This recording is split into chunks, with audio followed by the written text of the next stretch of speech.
Before the motorcade.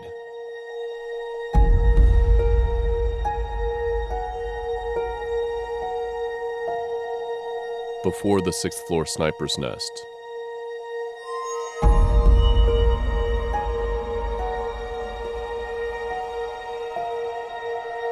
Before Dallas.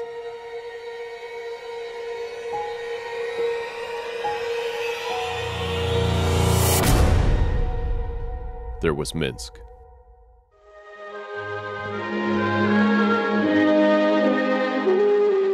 For more than 2 years at the start of the 1960s, the capital of the Soviet Republic of Belarus was home to Lee Harvey Oswald, a self-declared Marxist following his defection to the Soviet Union. The man later accused of assassinating President John F. Kennedy tried to renounce his American citizenship and was sent from Moscow by Soviet authorities to work at a Minsk radio factory. During his stay in Minsk, Soviet security services kept a close watch on Oswald, on his movements around the city, and those who surrounded him. More than 50 years later, there are those who knew Oswald in Minsk and have never spoken on camera about their experience with him. Stanislau Shushkevich was the first post-Soviet leader of Belarus. Long before entering politics, Shushkevich worked at the same factory with the American defector. He and another man became Oswald's Russian teachers. Понимаете, он был достаточно замкнутым человеком. И He was a rather closed person, and it was hard to tell how educated he was.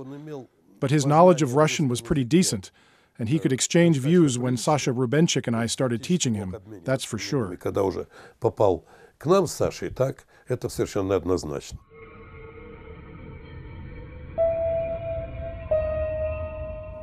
A lengthy and highly detailed account of observations about Soviet living and working conditions, called The Collective, was attributed to Oswald during the investigation into Kennedy's death.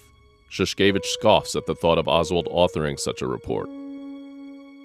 Вы знаете, если бы мне его в команду нужно было взять, вот свою... You know, if I had been asked to take him into my research team, I would have refused immediately, even though I would have been curious to work with an American. I didn't see any inclination of inquiry or creativity in him. Maybe I'm being unjust, but he showed absolutely no interest in the things that seemed important to me. У него по отношению к этому не было никакого интереса.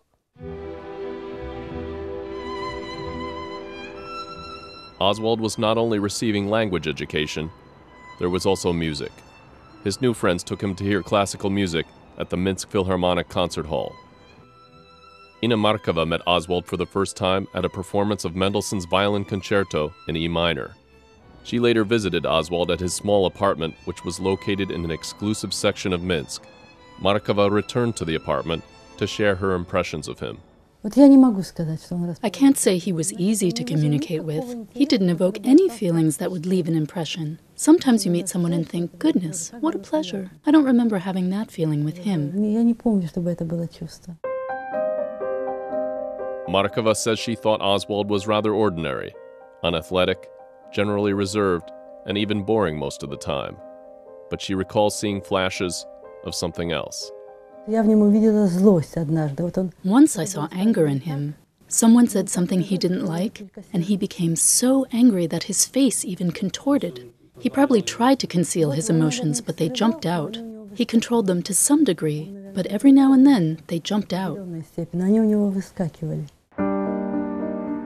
At the Institute of Foreign Languages near his apartment, Oswald was known for his keen interest in the female students, regularly socializing at the dormitories there. He later wrote of his successes with women, but Markova says not all were impressed. The girls and I often wondered why he had left America. He could have studied there, worked there, but he cut all his ties. Everybody thought he was odd, like he had crossed some line.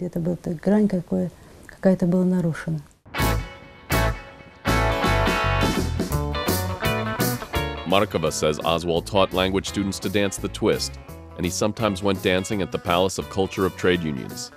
It was at one of these events that he met Marina Prusakova. Just 6 weeks later, in the spring of 1961, Oswald married Marina. Within a year, his wife gave birth to their daughter June. Inessa Yakhliel says she was close with the couple. Whatever they write about him now, that he was a psychopath, a hot-tempered or threatening person, absolutely none of that is true. I knew him as an absolutely different person, a family person. I liked him. I don't agree with anything that has been written about him. Documents written by Oswald and discovered after the assassination give the impression that he had contradictory views regarding the United States and the Soviet Union, sometimes praising the countries, at other times condemning them. Yakhliel remembers hearing Oswald, who used the name Alec, speaking highly of President Kennedy. One day he was at our house and the television was showing a meeting between Khrushchev and Kennedy. You may remember that meeting. I don't remember what year it was exactly. And he spoke about Kennedy very sympathetically. He said he was the only sensible president. Those were his words. The Presidential Commission, led by U.S. Chief Justice Earl Warren, concluded Oswald acted alone in killing the president. But Shushkevich, Markova, and Yakhliel can't accept that conclusion, believing there must have been some form of conspiracy. It is my absolute conviction that they found a passive, calm, compliant boy and used him as the guilty one, and then they washed their hands of it. As for the conclusions of the Warren Commission, I don't believe them one bit. I have studied them, and I don't think it was the work of my student. I didn't believe he could have done it. It seemed to me that he was framed, using the whole situation with the Soviet Union. I didn't think he could have done it, or he would have been completely insane to do it. None of us, none of his friends here believed it. Some knew him a lot less than I did. Actually, they knew Marina more than Alec. But I came to know him well. I don't believe it.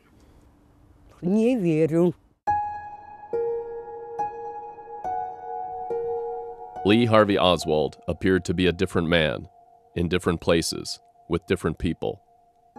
He showed the world many faces. But the face the world saw in Dallas will be forever associated with the death of John Fitzgerald Kennedy.